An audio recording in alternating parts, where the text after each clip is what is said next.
Bienvenue dans les carnets du Nouveau Détective. Le Nouveau Détective, le premier magazine d'enquête sur les plus grands faits divers. Aujourd'hui, dans les carnets du Nouveau Détective, l'histoire d'un petit garçon qui revenait de l'école couvert de bleu. C'est la maîtresse qui le frappait. Une enquête de Vincent Sénécal.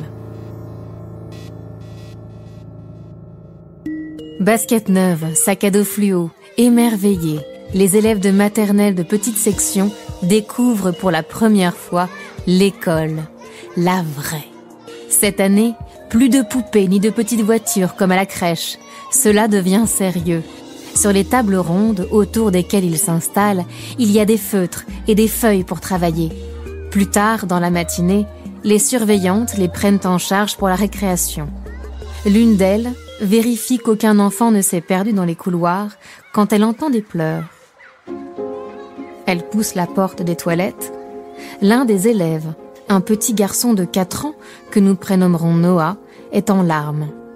Il a la lèvre ouverte en sang. « Là, ça va aller. Tu es tombé ?» L'enfant hoquette. « Non, c'est maîtresse Caroline. Elle m'a poussé avec son pied. » La jeune femme tamponne la lèvre tuméfiée avec un mouchoir. Le petit aura mal interprété ce qui n'était sans doute qu'une bousculade entre élèves. Maîtresse Caroline, c'est Caroline C. Elle est institutrice depuis 18 ans. Une enseignante sérieuse, elle-même maman de 3 enfants. L'idée qu'elle aurait pu donner un coup de pied à un élève est inimaginable. Et pourtant, l'inimaginable a bien eu lieu. L'affaire, jugée au tribunal ces derniers jours, s'est déroulée il y a juste 1 an, à la rentrée 2018. Dès le premier jour, alors qu'elle ne le connaît pratiquement pas, Caroline donne un coup de pied inexplicable au petit garçon de 4 ans. Pendant des semaines, terrorisé, Noah endure son agressivité. Maîtresse Caroline sourit aux autres élèves, et dès qu'elle l'aperçoit, son visage se ferme. On chahute dans les rangs, c'est lui qui est privé de récréation. Pour un rien, elle lui confisque son goûter. Et quand Noah pleure ou se plaint, personne ne veut le croire. Ni les autres enseignants, ni ses parents. Le sadisme de l'institutrice augmente avec le temps. En plein hiver, elle laisse son petit élève dehors, au piquet, sans manteau et sans chaussures. Une autre fois, elle le force à avaler de l'eau savonneuse. Noah se renferme sur lui-même. Il n'ose plus rien dire à personne. Quand ses parents l'interrogeaient au début, il leur répétait que c'était à cause de maîtresse Caroline, s'il avait des bleus. Mais puisqu'ils ne le croient pas... En janvier 2019, une surveillante demande un rendez-vous avec la directrice de l'école. Elle vient de surprendre Caroline en train d'écraser volontairement le pied du petit garçon. « Ce n'est pas la première fois que je la vois lui faire du mal », indique-t-elle. La directrice estime que les faits ne sont pas significatifs et ne réagit pas. Pendant 4 longs mois, Caroline continue donc à humilier et à maltraiter Noah. Elle lui donne des coups d'ardoise au visage, lui pince le zizi. Sa violence atteint son paroxysme le 23 mai. Ce jour-là, une collègue surprend une scène qu'elle n'oubliera jamais. Caroline est agenouillée au-dessus du petit garçon et lui claque la tête au sol. Le sang coule sur le visage de l'enfant et sur les mains de son bourreau. Sa collègue pousse un cri d'horreur.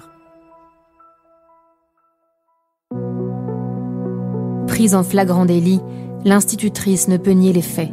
Dès le lendemain, elle se met en arrêt maladie pour anticiper sa mise à pied. Cette fois, la directrice de l'école avertit sa hiérarchie. L'éducation nationale saisit la justice, suspend l'enseignante et demande une enquête. Dans l'établissement, c'est la stupéfaction. Les familles sont invitées à signaler tout acte de violence dont leur enfant aurait pu être témoin au sein de l'école. Les parents de Noah sont bouleversés. Leur fils le leur avait dit, mais ils n'ont pas voulu le croire et ils ne se le pardonneront jamais. Ils avaient une totale confiance dans cette école et ils pensaient que Noah affabulait. Ce 3 septembre 2019, Caroline, 41 ans, a été jugée par le tribunal correctionnel de Lyon. Tête haute, droite comme un i dans son tailleur parfait, elle est apparue comme l'institutrice irréprochable de jadis. Elle a contesté à la barre la plupart des faits, à l'exception du flagrant délit du 23 mai bien sûr, multipliant les réponses évasives, expliquant qu'elle avait voulu mettre en place un cadre afin qu'il respecte ses camarades et les adultes. Les parents de Noah et une quinzaine de membres du personnel de l'école étaient présents dans la salle. Ils espéraient comprendre ce qui s'était passé, mais n'ont obtenu aucune réponse. Caroline est restée accrochée à ses certitudes. Ni mea culpa, ni remise en question, sûre d'elle-même et de ses méthodes d'éducation.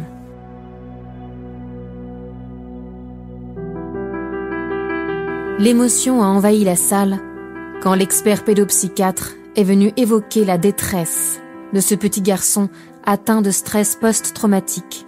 Il souffre de troubles du sommeil, de l'alimentation, du langage et d'une perte de confiance quasi totale dans les adultes.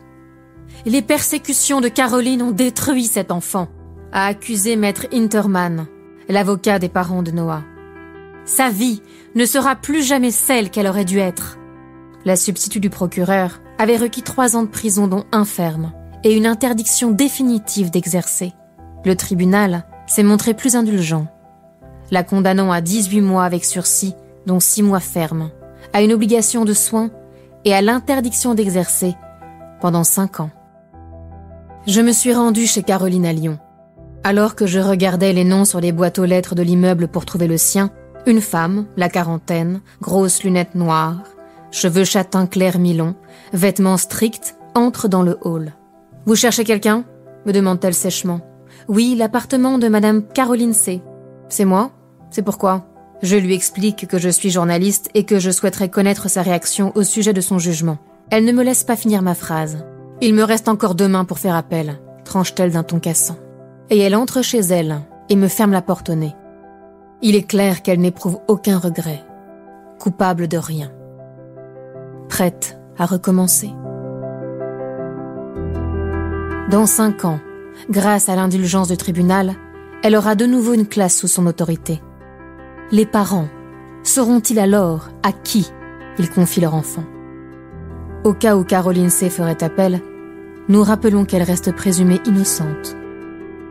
Les prénoms des protagonistes ont été changés.